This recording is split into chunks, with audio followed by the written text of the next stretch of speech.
Hola, buenas tardes a todos. Gracias por su... Vamos a dar inicio a este webinar. ¿Quién lo va a estar dando? Mi compañera Estefanía. Ella es la líder de tratamientos térmicos y vamos a ver tú lo que necesitas para exportar salsas, conservas y salmueras. Adelante, Fanny.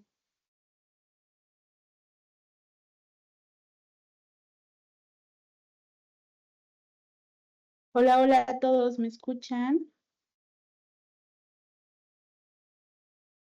¿Sí se escucha bien? Bueno, vamos a dar inicio con este webinar. Muchas gracias a todos por acompañarnos, por estar con nosotros y esperamos que este webinar sea enriquecedor y todas las dudas, preguntas que tengan al respecto pueden ponerlas en el chat o bien al final del webinar sin problema vamos a dar resolución, ¿ok? El día de hoy vamos a estar hablando salsas, conservas y salmueras. ¿Qué necesito para exportar? ¿No? Entonces, primero me gustaría empezar con cuántas detenciones de alimentos en la frontera ha realizado FDA por un incumplimiento hacia la norma, ¿no?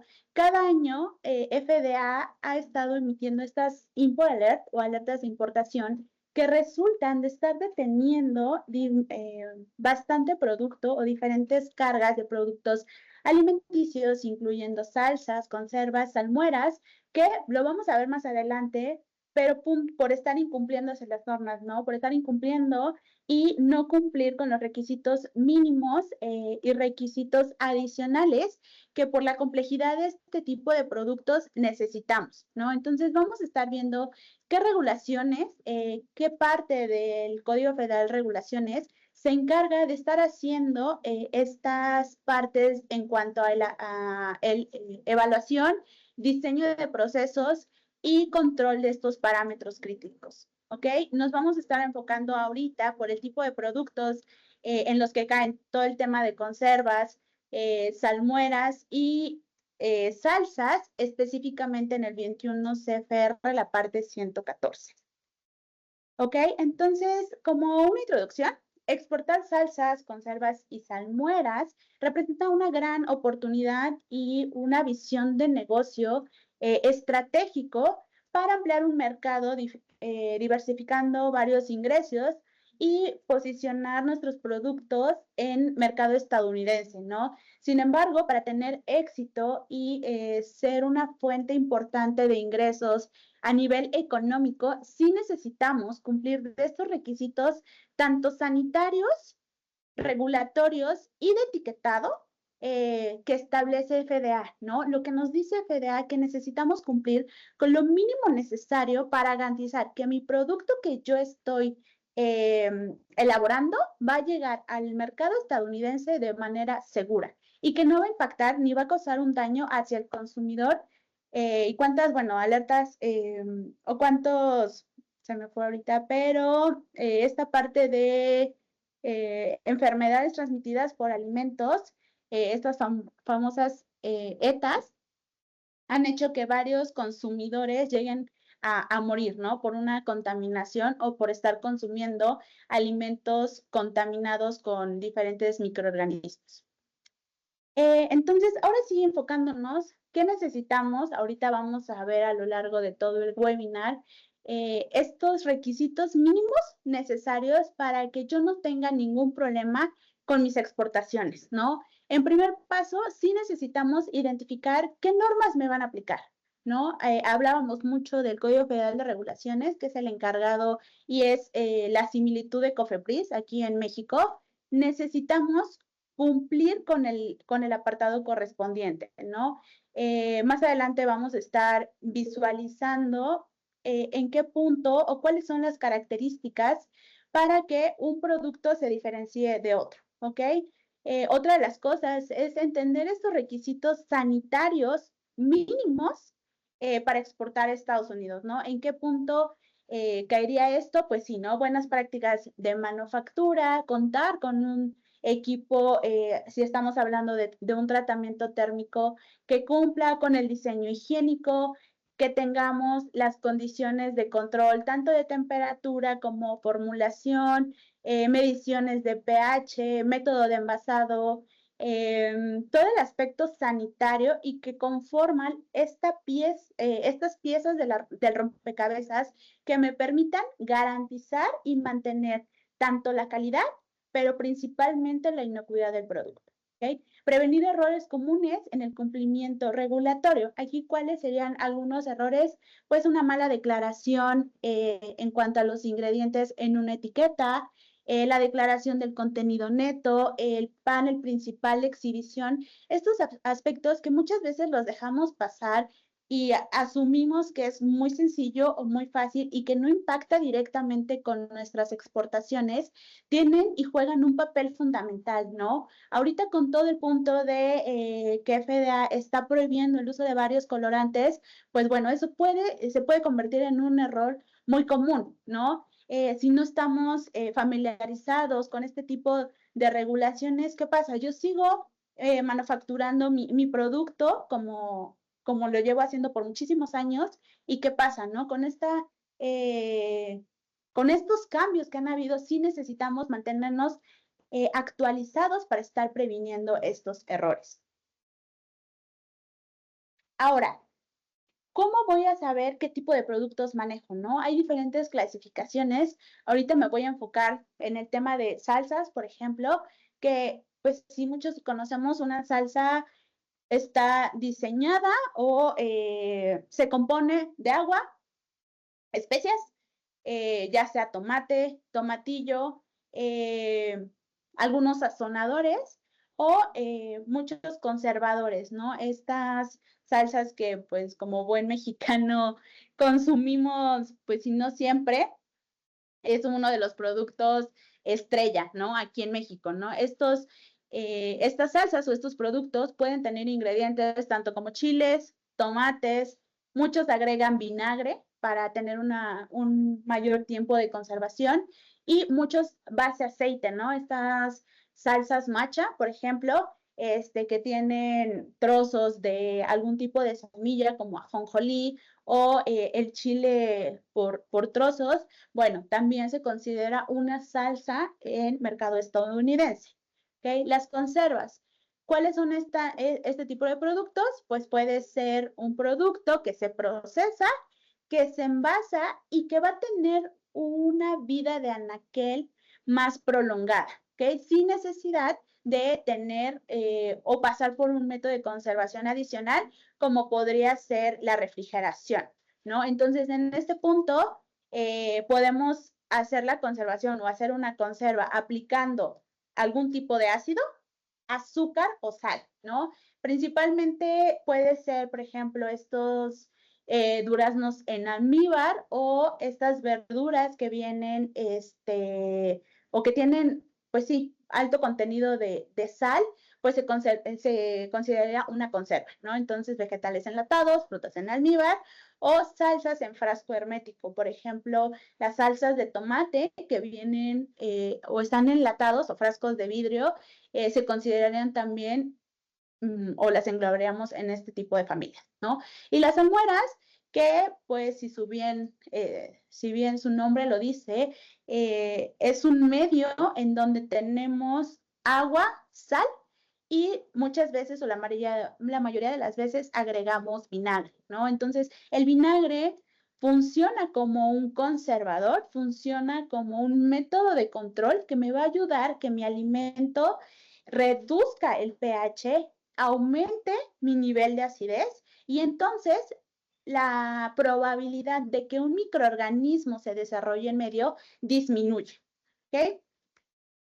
Ahora, ¿qué va a ser importante? Y ahorita les hablaba yo mucho como, bueno, ¿en qué momento hablaríamos de un alimento o estos alimentos que agregamos algún tipo de ácido, vinagre, ingredientes que por su naturaleza llegan a ser ácidos? Pues tenemos, o lo que estamos haciendo es tener un método de conservación, ¿no? Entonces es importante considerar y tener en el radar estas definiciones.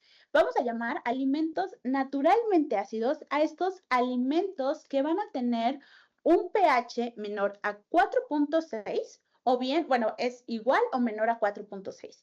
¿Qué quiere decir esto? Que este tipo de alimentos no se le agrega ni un ácido, ni por ejemplo en el tema del vinagre, que tiene en su concentración ácido acético, y bueno, a lo mejor no agregamos como tal ácido acético, pero estamos agregando vinagre, ya no se considera o no se clasifica dentro de estos, vamos a llamar, dentro de estos productos, ¿no? Entonces, estos alimentos podemos encontrar jugo de limón, por ejemplo, jugo de naranja, que en su composición tienen ácido cítrico, pero ustedes, o bueno, nosotros ya no agregamos el ácido como tal, ¿no? Si nosotros ponemos el ácido, hacemos o sacamos el jugo y medimos directamente con un potenciómetro el pH, vamos a ver que mi pH siempre va a estar por abajo de 4.6, ¿no? A lo mejor 3.2, 1.9, o vamos a estar oscilando en esos rangos,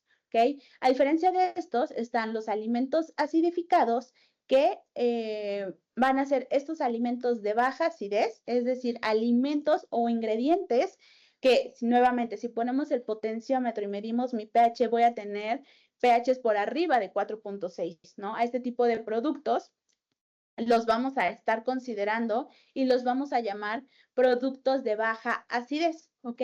Sí es importante tener muy en el radar este concepto o este dato, porque a partir de ahí empezamos a hacer la clasificación y todos los requisitos que posteriormente voy a mencionar parten de este punto. ¿Ok? Entonces, los alimentos acidificados, tengo un producto, un alimento de baja acidez, es decir, mi pH va a estar por arriba de estos 4.6, que yo al agregar ya sea o un ingrediente ácido, los que habíamos visto, ya sea jugo de limón, jugo de naranja, vinagre, o bien como tal el ácido orgánico, ácido cítrico, ácido acético, ácido málico, tartárico, entonces yo estoy haciendo un proceso de acidificación y estoy haciendo directamente que mi producto o mi mezcla reduzca estos pHs por debajo de 4.6. ¿Ok? Otra de las cosas que se tienen que considerar para las clasificaciones es la actividad de agua. La actividad de agua es este concepto o es el agua disponible que va a tener un producto, un alimento, que nos va a permitir, o es el agua disponible que tenemos para que los microorganismos o algún tipo de bacteria llegue a proliferar o a desarrollarse. ¿Ok? Entonces, es importante también considerar que la actividad de agua de nuestros productos juegan un papel fundamental, ¿no? Entre mayor cantidad de agua disponible tengamos, entonces mayor va a ser la probabilidad de que ese producto o ese alimento se me contamine. Entonces, datos importantes, pHs, que a partir de ahí empezamos a hacer la clasificación y mi actividad de agua. Y a diferencia de estos alimentos acidificados, vamos a encontrar a los alimentos de baja acidez, que a diferencia de los acidificados, van a ser estos alimentos que tienen un pH mayor a 4.6 y una actividad mayor a 0.85. La actividad de agua se mide en escala de 0 a 1, entonces cuando tenemos valores muy cercanos al 1, nos indica que tenemos mayor probabilidad de contaminación.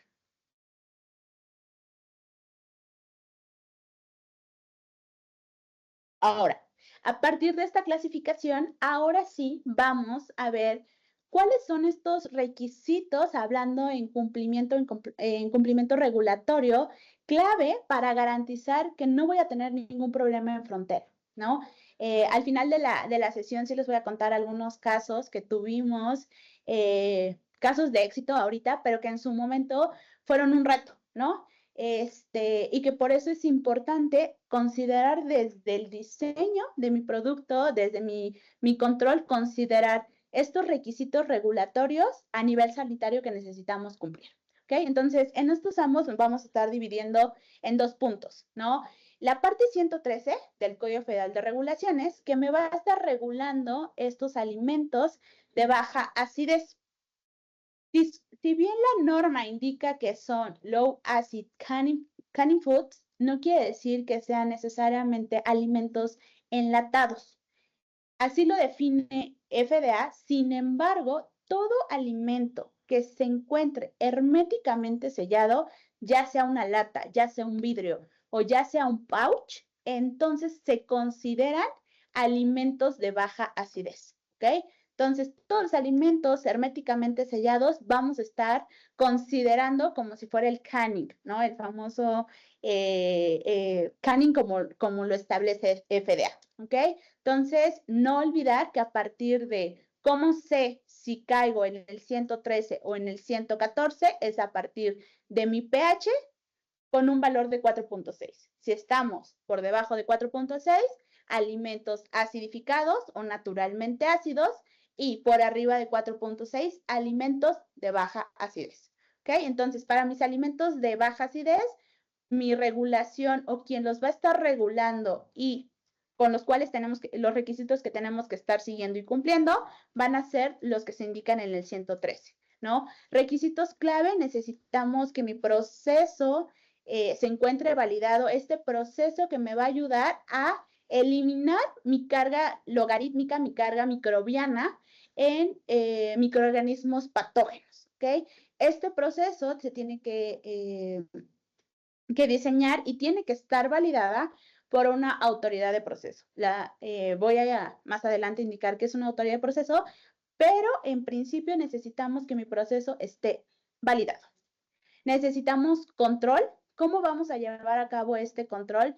Pues bueno, a través de registros, mediciones, es como, no nos gusta decirle PCC, porque se comporta un poco diferente a un PCC en un HACCP, pero sí es un control que si estamos utilizando un método de conservación como la acidificación, necesitamos considerar registros y mediciones, por ejemplo, de pH, el porcentaje de conservadores, mi porcentaje de ácido y el tipo de ácido, ¿no? ¿Qué tan fuerte es mi ácido orgánico para impedir que ciertas bacterias o ciertos microorganismos se sigan desarrollando y me lleguen a contaminar el producto?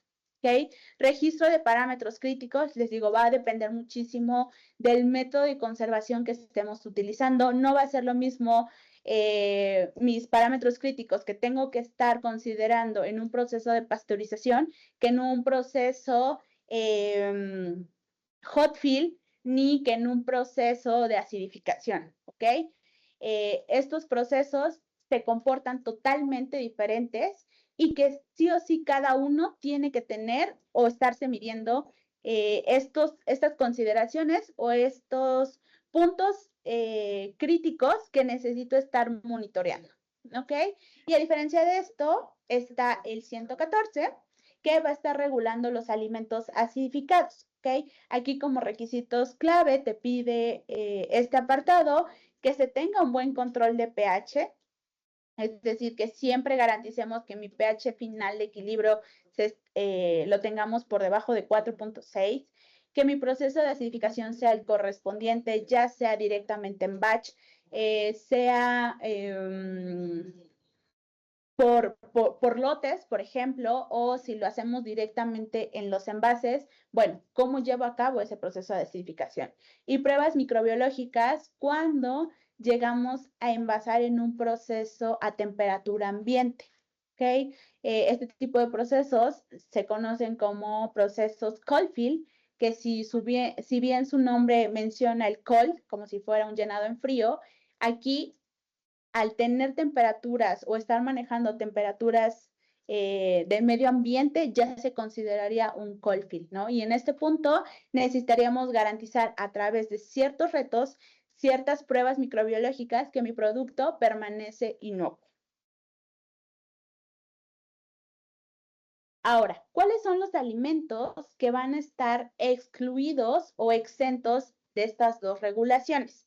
¿Qué quiere decir? Que vamos a tener otro ingrediente o otro método de conservación que me va a estar permitiendo o me va a estar impidiendo que el producto esté contaminado o se contamine. ¿Ok? Entonces, vamos a encontrar las bebidas carbonatadas, estas bebidas que, pues bueno, no sé si alguno de ustedes trabaje en alguna embotelladora o en algún punto en donde se manejen este tipo de bebidas.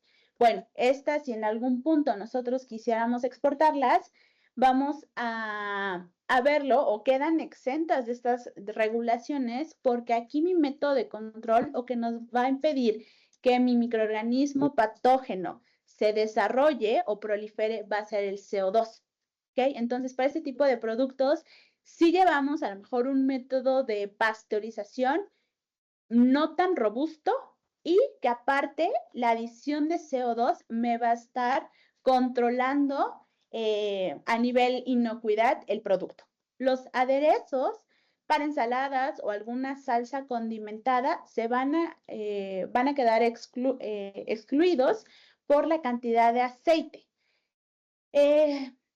No ahorita porque no pueden participar, pero bueno, en este punto sí me gusta cuando llego a dar algún tipo de curso, empezar a hacer como esta parte de enfocarnos y meternos, si hiciéramos como un zoom a todo el tema de formulación. Bueno, si hablábamos en un principio que la legislación me indica que la actividad de agua juega un papel fundamental por esta cantidad de agua disponible, bueno, para el tema de los aderezos, contamos con cierto porcentaje de grasa que hace que mi agua disponible disminuya. Entonces, vamos a llamar que para este tipo de productos, muchas o la mayoría de las veces contamos con una actividad de agua entre 0.72, 0.68. Entonces, al no tener actividades de agua por arriba de 0.85, entonces existen otros ingredientes que me van a permitir tener ese control, ¿ok? Las mermeladas, por la cantidad de sólidos, que en este caso estarían actuando la cantidad de azúcar, entonces tenemos mayor porcentaje de sólidos, mayor porcentaje de otros ingredientes que me van a permitir atrapar esa cantidad de agua y entonces el agua disponible disminuye. Los alimentos ácidos por naturaleza, los naturalmente ácidos, los que ya hablábamos, al no tener o al tener un pH muy bajito, tener un medio muy ácido, entonces la probabilidad de que ahí tengamos una bacteria es totalmente, o pues sí, no me gustaría decirle nula, pero sí disminuye la probabilidad de que ese tipo de productos se me contamine, ¿no? Alimentos conservados por fermentación microbiológica, por ejemplo, todas las bebidas alcohólicas, específicamente, por ejemplo, las cervezas, el vino o, por ejemplo, los quesos, ¿no? Es importante que, bueno, considerar que también va a depender mucho de la cantidad o el porcentaje de alcohol que estemos manejando. Aquí sí me gustaría abrir una parte en donde hay que tener para este tipo de productos fermentados cuidado, porque nos tocó de hecho un caso en donde eran pepinillos, ¿no? Los pepinillos, pues si lo vemos así, es agregar en este caso el vegetal a una solución salina, se coloca agua, sal y entonces por la microbiota normal del vegetal se empieza a hacer este proceso de fermentación con ayuda de las bacterias ácido-lácticas, ¿no? Entonces empezamos a generar o producir naturalmente este ácido y entonces se hace el proceso de fermentación. ¿Qué pasa si nosotros queremos acelerar ese proceso y llegamos a añadir vinagre? Hay un apartado, de hecho, y un comunicado de FDA que por el simple hecho de yo ya estar agregando vinagre a esa mezcla, entonces yo ya no caería en la parte de una fermentación natural. ¿Ok? Entonces, en este punto ya no estaría yo cayendo en esta parte. ¿Qué se hace en ese punto? Pues entonces se sube como un alimento, vamos a llamar amigable o un alimento que por su naturaleza, de forma voluntaria, yo lo declaro. ¿Por qué? Porque entonces, adicional al proceso de fermentación que están haciendo estas bacterias ácido lácticas y produciendo ácido láctico, lo que va a pasar es que el vinagre también va a actuar como esta parte de conservador, ¿no? De algo que va a estar apresurando el proceso de acidificación. Entonces, en este punto nos meteríamos con otro tipo de regulaciones y cada producto, si ustedes lo llegan a visualizar, se va a comportar totalmente diferente, ¿va? Entonces, sí nos ha tocado casos en donde, oye, Fanny, pero ¿sabes qué? Tú me comentaste que estos alimentos quedan exentos por una fermentación. Sí, sí, pero específicamente en el apartado sí te dice, tú al agregar ya un ácido o un ingrediente ácido, entonces tú estás haciendo, por ende, un proceso de acidificación. Entonces, sí es una parte que nos ha tocado debatir, discutir con FDA y que hoy por hoy sí les podemos decir que con toda esta trayectoria, con el expertise, sí se necesita meter muchas veces hasta la cocina para sacar toda esta evidencia y poder defender para no tener problemas ya en frontera.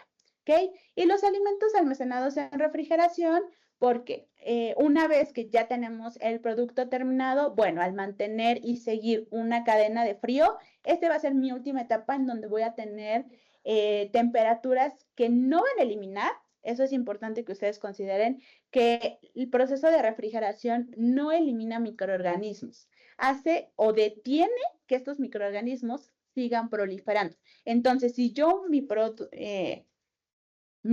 no lo traté adecuadamente, es decir, que mi proceso de acidificación no fue el adecuado, que mi proceso de pasteurización no fue el adecuado, sí puede llegar a existir la probabilidad de que mi producto se contamine aún siguiendo la cadena de frío.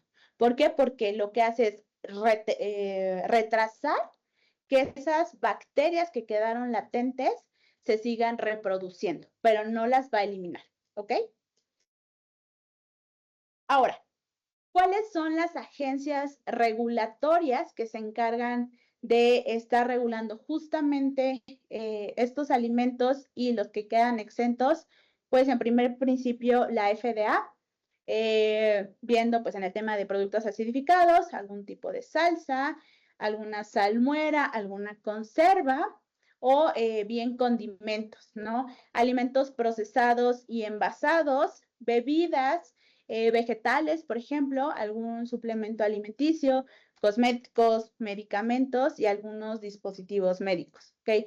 Este tipo de productos los evalúa FDA, mientras que la USDA va a estar regulando estos productos que contienen ya sea más del 3% de carne o el 2% de aves de corral, ¿ok?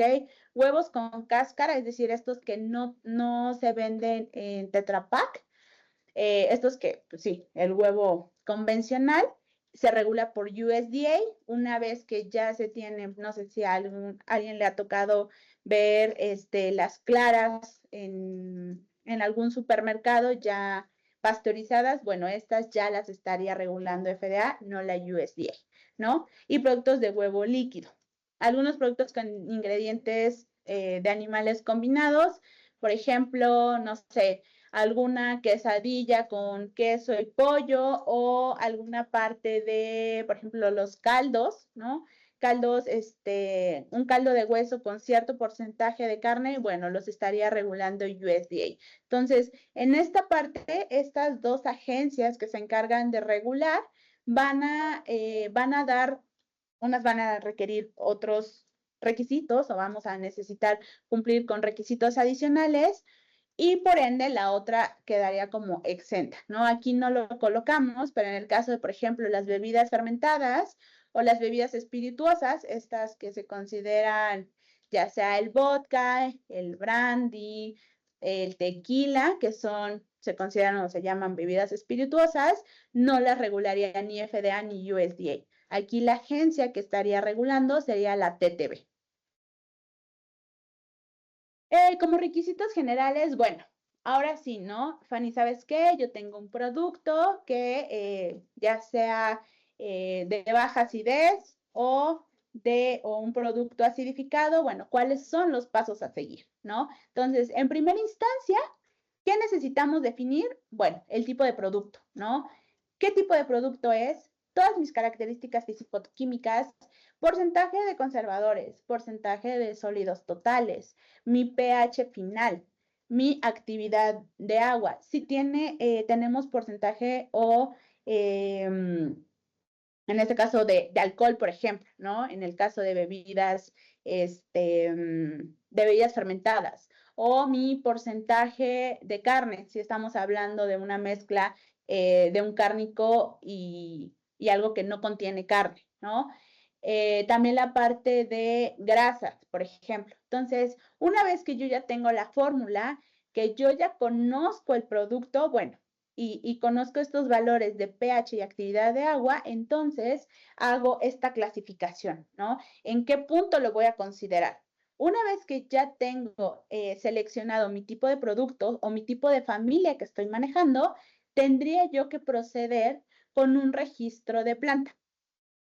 Aquí sí quiero hacer un paréntesis que antes de este registro, previamente ustedes ya tienen que estar dados de alta la instalación como tal, el hecho de estar manufacturando y mandando productos de cualquier ámbito, ya sea acidificado de baja acidez, naturalmente ácido, un cosmético, un cárnico, yo necesito ya tener mi registro de planta, ¿no? Este famoso número FFRN, que es el Food Facility Registration Number, que todas las empresas que mandamos producto debemos de tener, ¿no? Adicional a esto, mi agente estadounidense que me va a estar representando y finalmente mi número DUNS, ¿no? El número que me va a estar indicando o va a estar indicando, en este caso, a la autoridad que no somos una empresa fantasma, ¿no?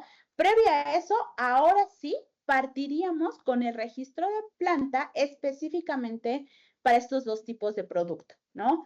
Si yo estoy trabajando o maquilando un producto herméticamente sellado, ya sea de tipo, que sea de baja acidez o un alimento acidificado, necesito cumplir con mi registro de instalación para alimentos herméticamente sellados o el Food Canning Establishment. Es Food Canning Establishment. ¿Ok? Entonces, en este punto, yo abro otro portal totalmente, no ajeno, pero sí es un portal complementario del FFRN en donde tengo que decirle, ¿sabes qué, FDA?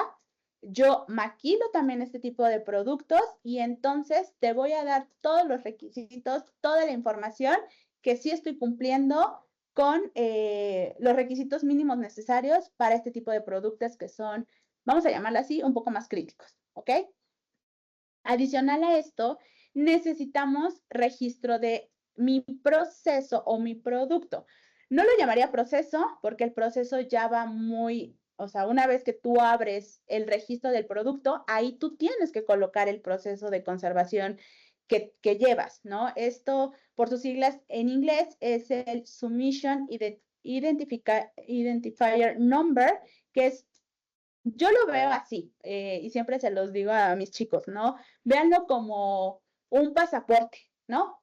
¿Qué sucede? Tenemos, por ejemplo, este registro de producto es por persona, vamos a llamarlo por, en este caso, por presentación, por formulación, y es el que nos va a dar pues sí, la entrada a ciertos países. Entonces, en ese punto es un pasaporte en donde sí o sí tengo que colocar toda mi información de la persona, ¿no? Entonces, en este punto se sube toda la información del producto, les digo, desde la formulación hasta mi proceso de conservación, ¿no? Se abre una parte en donde tienes que estar seleccionando cómo controlas y cómo garantizas que el producto se va en toda su cadena de suministro, vamos a mantener inocuo el producto, ¿ok? Entonces, este SID o este número de cada producto tiene que ser por cada fórmula, por cada tipo de producto y cada envase. Entonces, si en un punto me dice, ¿sabes qué, Fanny? Es el mismo producto, pero yo de una lata lo voy a migrar para un frasco. Ok, entonces ambas condiciones, desde los materiales del envase hasta el proceso, es completamente diferente. Entonces, para estos dos puntos, tendríamos que tener dos números SIDs. Ahora, ¿Qué pasa con el tema de presentaciones? Oye, Fanny, ¿sabes qué? Mi envase se queda igual, nada más que en vez de estarlo comercializando a 250 mililitros, voy a subir su capacidad a 500 mililitros. Entonces, en este punto, FDA sí te solicita que vuelvas a subir y cargar esta información, considerando todos los controles y todas estas diferencias en tener una capacidad un poco más prolongada. ¿Ok? Entonces, en este punto, para todo producto, para toda formulación, para cada tipo de envase, sí o sí necesitamos tener un número CIT. Y ahora, ¿por qué es importante estos dos últimos puntos? La validación y las inspecciones es algo adicional, ¿no? Entonces, ¿qué va a pasar? Esto, el proceso térmico es un complemento hacia mi número CIT, porque el número CIT sí te pide justamente cómo controlas, ¿no? Cómo tú me garantizas que estás aplicando adecuadamente las temperaturas. ¿Cómo me demuestras que tu método de envasado, ya sea envasado a temperatura ambiente o envasado en caliente, está siendo efectivo? ¿Cómo me garantizas que tu proceso de pasteurización alcanzó las temperaturas y que tu equipo es lo suficientemente riguroso para alarmar o para reaccionar ante algún desvío en el proceso? Entonces, en este punto se hace este desarrollo y todas estas validaciones para garantizar y subir a la plataforma estas bases de diseño, estas bases de control que me garantizan, es como mi palomita, ¿no? Validar que en efecto lo que yo estoy trabajando en situ en la planta es lo adecuado para mantener el producto inocuo. Y finalmente, cumplimiento con inspecciones FDA. Es importante recalcar que una vez que nosotros ya estamos de alta, dados de alta en FDA, FDA puede venir a inspeccionarnos en cualquier momento, sea una visita anunciada o no anunciada. ¿Ok? Entonces, por ende, sí o sí, el hecho de que ya estemos, vamos a llamarlo, pues sí, ya le hayamos dicho a FDA, ¿sabes qué? Oye, voy a empezar a mandar producto. Desde ese momento, FDA puede venir y visitar las instalaciones. Ahora, ¿cuáles son las consideraciones que sí o sí debemos de tener para un desarrollo de un producto, para comenzar a tener toda esta información que me va a ayudar a controlar estos aspectos y recopilar toda esta información que en auditorías o inspecciones de FDA sí o sí se tiene que mostrar, ¿no? Para alimentos acidificados, nuevamente, tener estas mediciones con equipos calibrados, con equipos que tengan esta precisión indicada para garantizar que mis pHs y mis actividades de agua, estos datos, sean totalmente certeros. ¿Ok? Mi microorganismo objetivo, específicamente estos microorganismos o estas bacterias que van a tener un impacto directo hacia la salud del consumidor.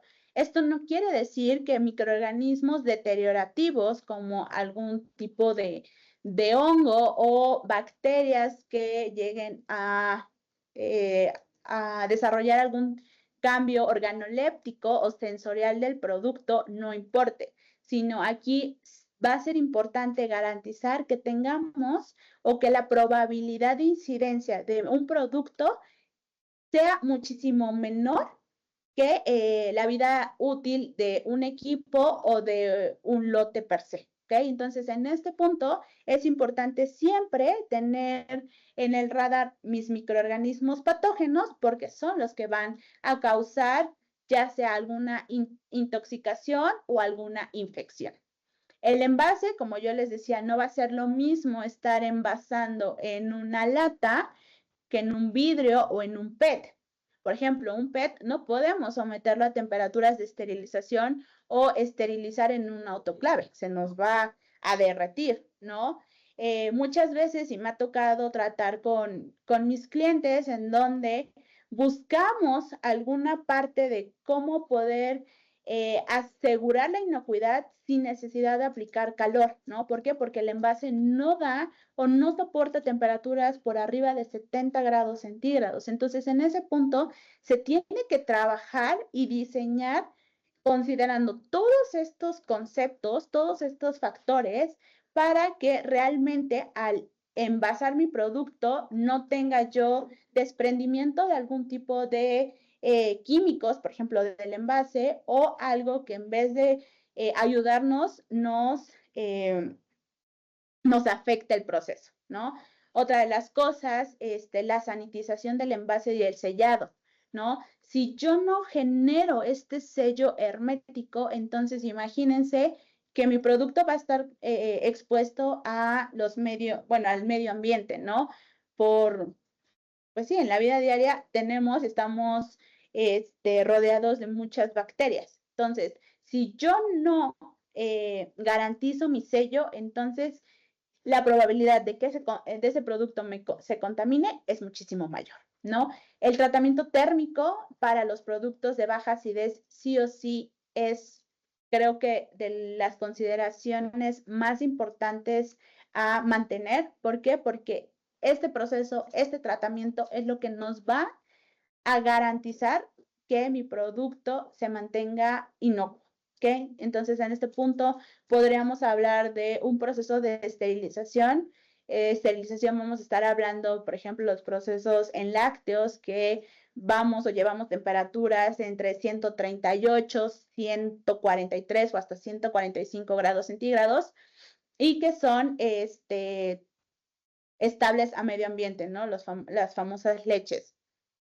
Procesos de pasteurización, que adicional a lo mejor mantenemos cadena de frío, procesos de infusión, por ejemplo, procesos de enlatado, en donde esterilizamos a través de una retorta o de un túnel de pasteurización. Bueno, aquí mi kill step o mi tratamiento térmico va a ser el que nos dé la pauta o la garantía de mantener seguro mi producto.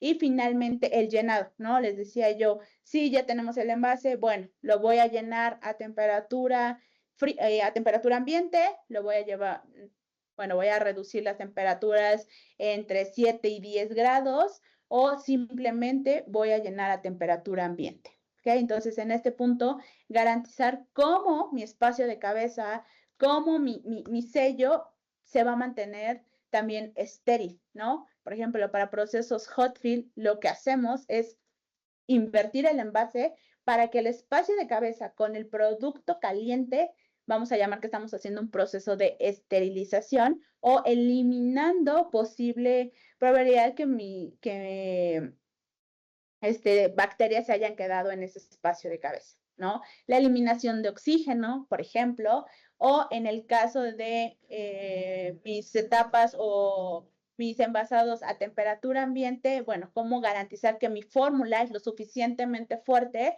para garantizar la eliminación y la detención de que mis bacterias sigan desarrollándose o proliferando.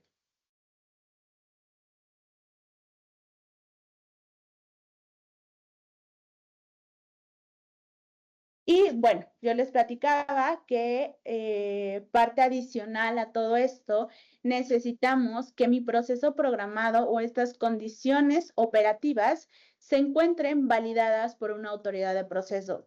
Cialico cuenta con Verónica Ortiz de Montellano, es nuestra autoridad de proceso, que se encarga de tanto diseñar como validar estos procesos, ¿no? Que estos procesos cumplan con lo mínimo necesario para subir y validar que toda la información se encuentra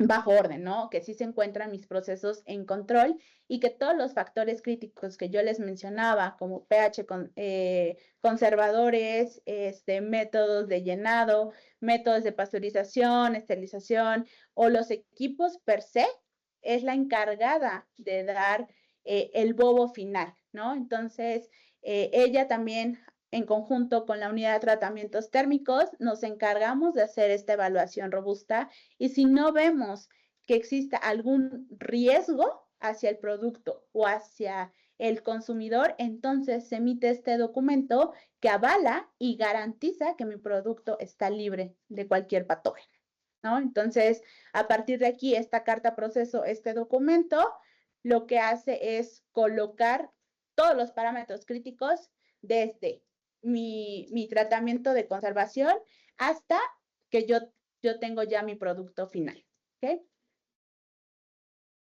Y bueno, alguno de los desafíos más comunes es estas detenciones en frontera, ¿no? ¿Qué sucedió? Y aquí sí me gustaría nada más compartirles un caso de éxito. Todo estaba bien, ¿no? Todo estaba bien. Teníamos el número SID, teníamos el Food Canning Establishment, teníamos todos los registros. Pero ¿qué sucedió? El SID no contaba con una validación por una autoridad de proceso. No contaba con mi proceso programado.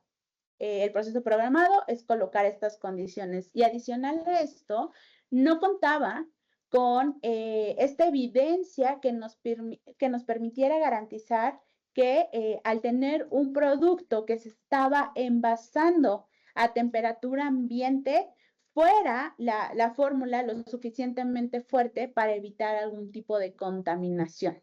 ¿Okay? Entonces, en este punto, sí teníamos un SID. Si el SID no se carga adecuadamente, no se proporciona toda la información correcta y FDA te lo observa y tú no das una respuesta, entonces olvídate. El día que tú quieras, a lo mejor en el primer lote, no te detiene. ¿Por qué? Porque tenemos una ventana de 30 días para responder cada vez que FDA te solicita esta información adicional o te dice, ¿sabes qué? Dentro de tu proceso algo no está bien, ¿no? Entonces, a lo mejor en la primera exportación fue exitosa y posteriormente, si tú no llevas a cabo esta comunicación directa con FDA, el diseño del proceso no fue el adecuado y no se está controlando de forma adecuada, entonces en las futuras exportaciones te lo van a detener, ¿no? Y el hecho de que te regresen producto aquí en México, que llega a tu planta, ya es casi nulo, ¿no?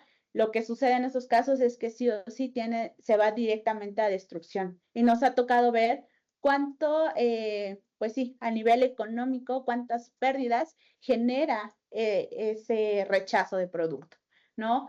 Otra de las cosas que nos ha tocado visualizar es que llegan los agentes de FDA, tienen pues sí, es una auditoría no anunciada y entonces ni siquiera se están cumpliendo con las buenas prácticas de manufactura, ¿no? No se llevan los controles, no se llevan a cabo los registros, mi método de certificación como lo colocamos en el portal no es el adecuado. Entonces, ¿qué sucede?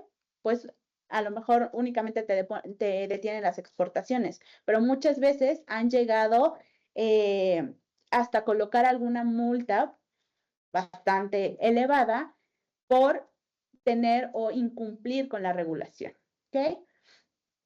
Y también otra de las cosas, si lo vemos a nivel comercial, pues nosotros aquí como productores de alimentos, la mayor parte de importadores allá en Estados Unidos, sí o sí te van a pedir que tu proceso esté validado o que cuentes con el FSBP, que es este programa en donde tu importador va a verificar que tú lo que le estás vendiendo o estás comercializando en Estados Unidos, cumpla y no vaya a poner en riesgo la salud del consumidor. Entonces, como siempre lo hemos dicho, matar es malo para el negocio. Muchísimas gracias. No sé si tengan alguna duda, algún comentario, los escuchamos. Pueden ir poniendo sus dudas en el chat. Muchas gracias. Muchas gracias, Fanny, por este webinar. A continuación vamos a dar inicio a las preguntas y respuestas. Si alguien tiene una duda, favor de ponerlo en los comentarios y Fanny nos hará el enorme favor de responderlas. A ver, dice, en la etiqueta el diseñador colocó 5 O's. Sí, onzas fluidas. Sí, en ese punto, Moisés, por ejemplo, es lo que comentaba yo en un inicio, no sé si me escuchas bien ahí, pero de hecho es uno de los errores más comunes por un mal etiquetado, ¿no? Entonces, ahí estaríamos incumpliendo con el Código Federal de Regulaciones, específicamente en la declaración Ok. La regulación con respecto al contenido neto, ¿no? Entonces, aquí en conjunto con el área de exportación, nos dedicamos a evitar que existan estos errores comunes, ¿no? Si bien no va a ser por el tipo de clasificación o condiciones de control que estuvimos visualizando para productos de baja acidez o acidificados, es un hecho que al colocar información que no es verídica o que no se tiene o no se hizo de forma correcta, puede ser también una causa de detención en frontera.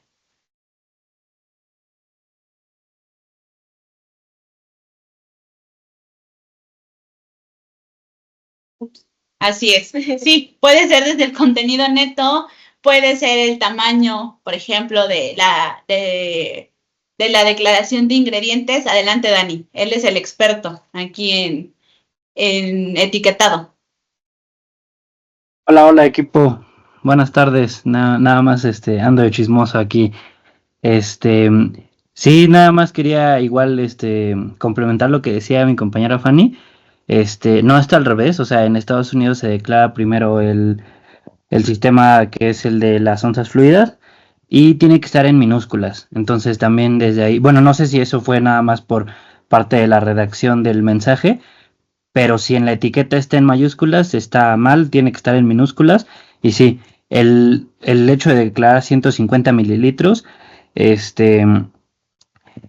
es opcional, porque obligatorio es declararlo en las unidades que son, olvidé el nombre, pero es todo esto de onzas, onzas fluidas, cuartos, pintas, que es lo que nos dice el 21 CFR, y el 150 mililitros, pues es o sea, se puede poner, pero siempre va después de la declaración obligatoria.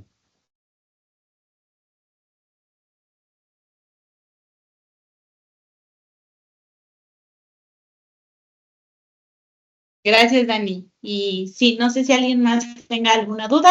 Si no, pues eso sería todo de nuestra parte. Muchísimas gracias. No olviden seguirnos en redes sociales. Vamos a estar dando diferentes temas de la industria de alimentos. Entonces, pues muchas gracias por escucharnos y por la confianza por la cadencia Lico. Muchas gracias.